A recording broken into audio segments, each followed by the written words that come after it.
Дәл қазір біз Спицонның жолында тұрмыз. Спицонға барар жолда тұрмыз.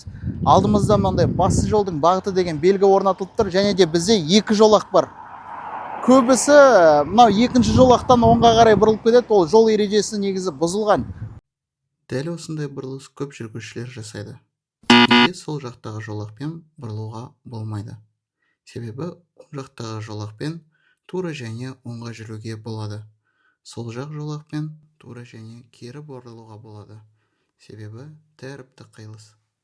Сондықтан осындай жол көлік оқиғалары болуы мүмкін.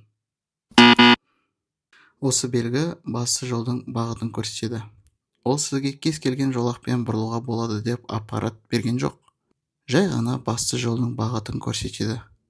Ал жолақтармен жүру үшін осындай белгілер немесе жол таңбалары орнатылу керек. Егер де оңға бұрылатын болсаңыздар, оң жақтағы жолақтан ғана бұрылуларыңызға рұқсат етіледі. Егер де басқа да қосымша белгілер орнатылса, бағыттарды көрсететін, ол кезде рұқсат етілуші еді. Дәл қазір ондай белгі жоқ болғандықтан, мұнда көбісі екінші жолақтан оңға қарай бұрылып, жол ережесін бұзып жатыр. Жол ережесін көп білгілеріңіз келсе, pdd.test.kz сайтына тіркеліңіз.